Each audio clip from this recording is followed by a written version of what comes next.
On today's hot sheet, I'm discussing housing starts, homebuilder confidence dropping to its lowest point since January 2023, and investors changing their strategy in response to mortgage rates. Today is Wednesday, October 18th, 2023. I am Byron Lazine, and the hot sheet starts now.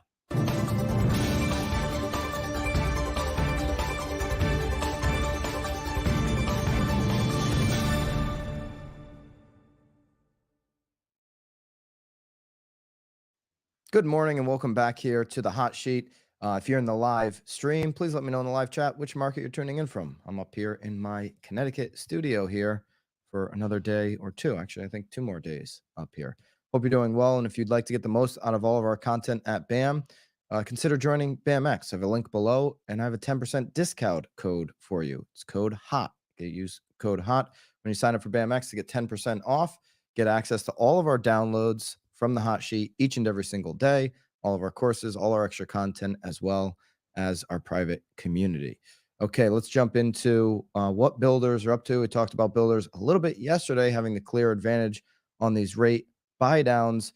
And with where inventory is, you think they would just keep cranking out new builds, but builders are being very conservative, maybe learning their lesson after the GFC.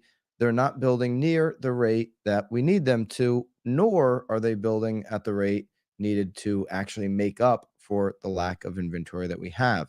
We're anywhere between 2 on the low side to 7 million homes short of supply, and building permits have just been seasonally adjusted down on a 4.4% decrease revised from the August rate. So in August, the seasonally adjusted rate of building permits for privately owned housing units was 1.54 million. And now we are at 1.473 million. Okay. It's also a 7.2% from September 2022 rate of 1.588 million. Single family authorizations, though, did increase 1.8% to 965,000. Okay, so privately owned housing starts in September. So building permits and starts, 2 different categories here. Starts were seasonally adjusted to 1.358 million. This is a 7% increase from the revised August estimate of 1.269, but it's also 7.2% lower than where we were at in September 2022. So year over year, you see that permits and starts are down. Starts are up month over month. Single family housing starts did see a 3.2% increase overall month over month to 963,000. Housing completions now. How many of these are actually coming online? In September, privately owned housing completions were at a seasonally adjusted annual rate of 1.453 million, marking a 6.6% increase from the revised August estimate. This rate is also 1% higher than completion rate in September of 2022. So they're getting these onto the market right now as they seize the opportunity, they being builders. We'll put these downloaded slides here for all of our BAMX members in the hot sheet daily download section. You see here building permits, housing starts, and housing completions, all relatively in that 1.4 plus or minus range. The next release here on these numbers will be on November 17th. And here you see the chart for permits, starts, and completion, all running in line with each other.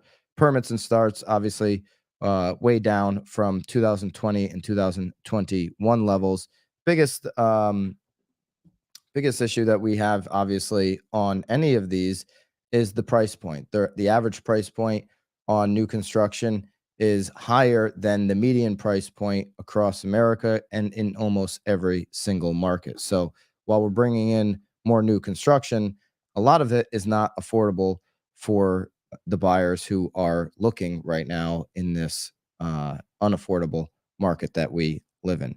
New housing starts, the units started in the U.S. You can see here how much more they were building back in 2003 to 2007 range. Now, during those years, they overbuilt. So I don't think anybody's looking for builders to overbuild, but because of the 2008 to 2015 lack of building, we now have a significant decrease in inventory. So getting back up to those levels that they were in 2003 to 2006 would actually be a really good thing for inventory. You see the huge gap there after the great financial crisis on building. Um, the numbers that we're at right now, which are, a million on single family starts, or 963,000 to be exact, and then total starts being at under 1.4 million, are both well below where many have projected we need to be to actually meet demand to fill up the inventory. Single family starts would have to be closer to double, about 2 million units over the next 4 to 5 years. All right.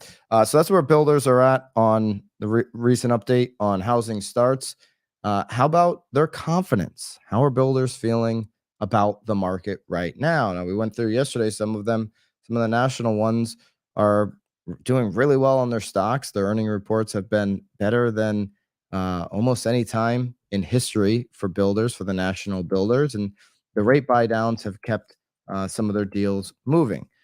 But when the NAHB asked all of the builders, NAHB being National Association of Home Builders, they didn't get that much confidence from everybody. The stubbornly high mortgage rates that have climbed to this 23-year high were the biggest reason for builder confidence in the market for newly built single family homes in October, falling 4 points to 40. Now 50 is like the even line. 50s, you want to be above 50, and we're now down for builder confidence to 40. It's a downwardly revised September reading according to NAHB / Wells Fargo Housing Market Index.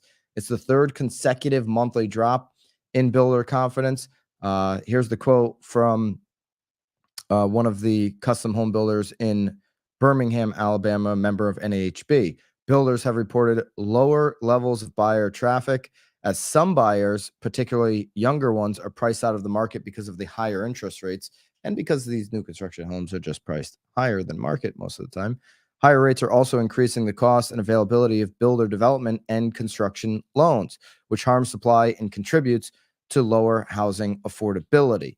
Now, it's not only builders seeing less traffic. If you're a listing agent, let me know in the comments if you're seeing less traffic across the board, especially as those price points increase.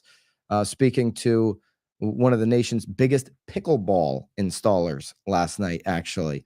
And he said, hey, pickleball is a hot market. Everybody, they've been on a tear, obviously, with installing pickleball courts throughout the country.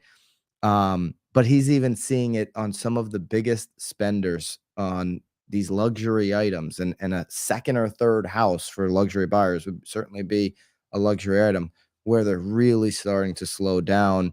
And he anticipates that continuing into 2024. Are you seeing that in your market? Let me know down below. Are you seeing the luxury price points actually start to really slow down on traffic? It means you've got to go wider if you're an agent trying to attract interest on one of your properties. Since late September, the mortgage rates they're up nearly 40 basis points, according to Freddie Mac. We're going to do a little check-in on that. We hit a really high point here yesterday, and they've everything the Federal Reserve has done has really impacted these builders' confidence.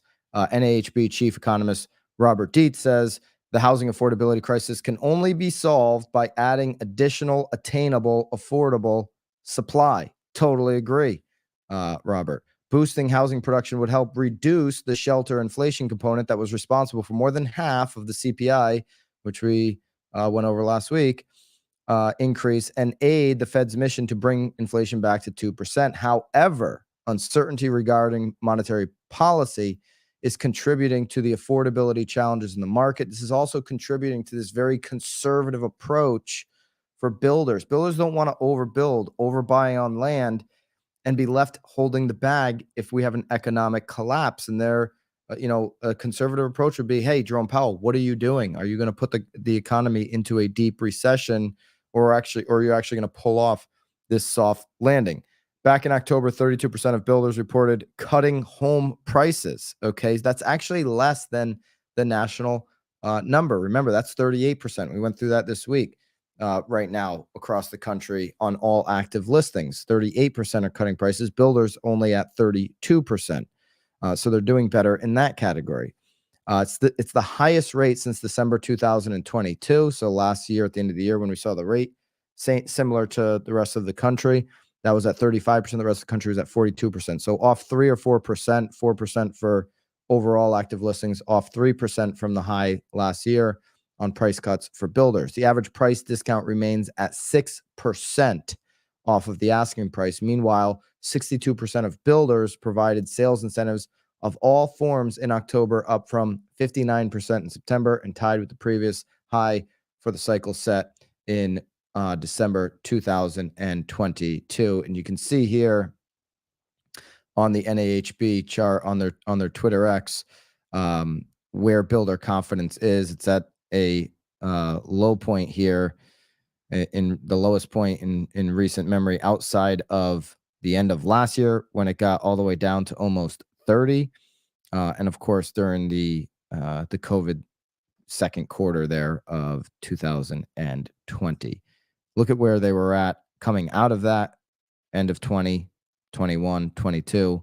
It was up over 80 on the confidence index, really for that bulk of the low interest rates all those years. Now being below 50, which would be an even keel market. Okay, that'll be available obviously for you for BAMX members in the download. Builders not only pulling back a little bit, but investors are pulling back, but only in certain markets. There's a lot of markets that investors are doing more in. So they're pulling back from markets like San Francisco, but they're diving into places like Indianapolis. Let's take a whole entire look. This is from Parcel Labs.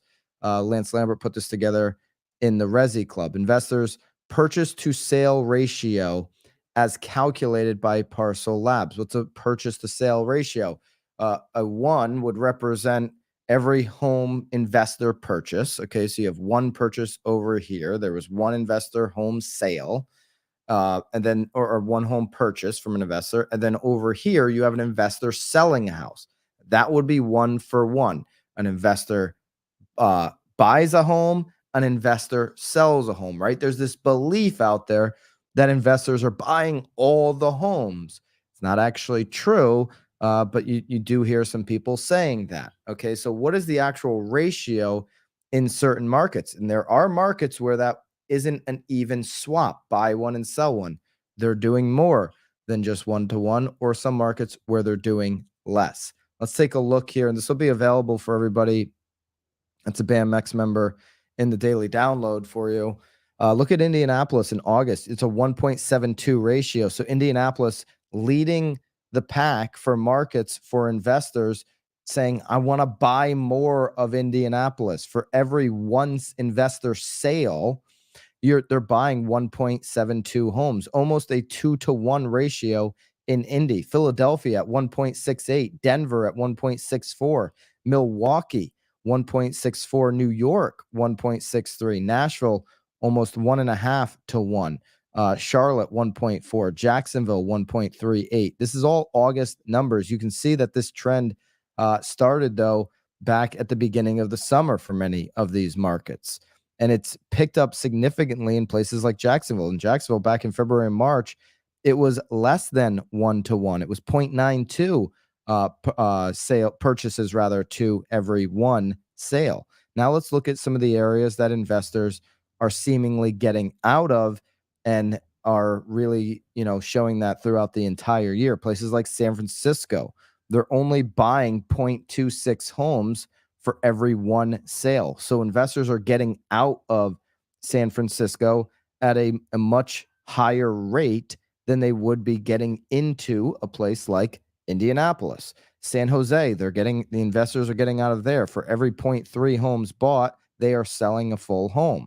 So more investors are more likely to be selling right now on the West Coast: San Francisco, San Jose, San Diego, Sacramento, Los Angeles, Riverside, Portland, than they are to be acquiring and buying homes. And this trend has been going on all year. Chicago is also in the club there at 0.84. Phoenix at 0.86, Austin at 0.87, Las Vegas at 0.91. You have Boston at 0.92, DC at 0.92. Those two markets have just gotten incredibly unaffordable. It's hard to make an investment there. Providence 0.94. Atlanta has now flipped in August to 0.95. They were up to 1.3 the month prior. Dallas and Seattle and Detroit, Cincinnati and Pittsburgh is where you almost get to a true 1-to-1, just over 1-to-1 in those markets.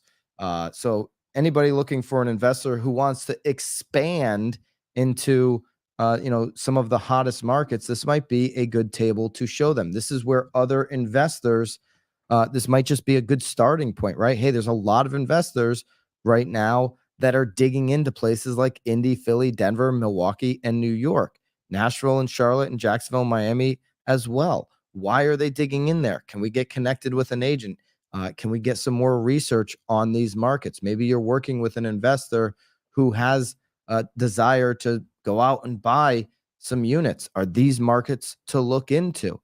A lot of these markets here, like Indianapolis, I don't think is one of the overbuilt markets for multifamily. So it might be an opportunity there to be looking and investing. Places like Tampa, which is at a 1.21 right now, has a whole bunch of multifamily about to come online. This is not only going to bring rent prices down in Tampa, but it's also going to reduce buyer traffic in Tampa. As those rent prices come down and interest rates are high, a place like Tampa is going to see more people shift out of the buyer market and into some of these rents. It's also going to bring, when as a lot of these apartments come on, these single family investors are going to have a harder time finding a tenant in places like Tampa than they've been accustomed to. It's still going to be with a good product, relatively easy to go out and do. It's just going to become more difficult. Yet in Tampa, there are still more purchases happening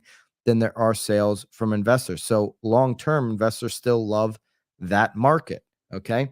Again, that'll be available for everybody in the daily download, as well as this that Lance Lambert put out on Twitter X. And it goes with investors here. So I wanted to just share it today. Amateur home flippers, Lance wrote on Twitter X, made bank during the pandemic housing boom. Amateur home flippers. Zillow and its fancy algorithm lost hundreds of millions flipping. You may argue that Zillow was the amateur house flipper. That college kids making some of these offers over the phone. So I would, as well as their algorithm, obviously, I would say that Zillow lost hundreds of millions because they were actually the amateur house flipper. That house flipper, an investor that might be you in your market, you probably would argue you're not an amateur house flipper. There are homes a few minutes from me that Zillow bought in 2020 and sold in 2021 at a loss. I think we've all seen that. Keep in mind that 2021 obviously was the hottest price for home price appreciation. And look at this chart. Zillow's quarterly revenues here versus the quarterly net income, and that's really what they're showing is that net income loss there in the years that they were flipping homes. So investing right now is not easy for everybody. It wasn't easy for Zillow during their run, and it's getting harder for home flippers right now. And so being cautious of where you buy, what number you buy at, and what's the competition going to look like once you go back onto the market or once you rent it, like I mentioned, in places like Tampa. All right. Across the country, though, we're battling one thing, and that is this number right here, 7.92, highest 30-year fixed rate in 30 years was hit yesterday. Obviously, after that consumer report, that was hotter than expected, which could actually impact how the FOMC deals with inflation during their end of the month, October 31st and November 1st meeting. Pushed the 10-year up considerably yesterday on that news, and the 10-year continues to hit its highest peak since 2007 here today. If we just take a look, even just at the last 24 hours here, we're still continuing a slight increase here on the 10-year up to 4.871. I would expect the 30-year to maybe even push higher than the 7.92 today that we saw yesterday when the reading comes out later today on Mortgage News Daily.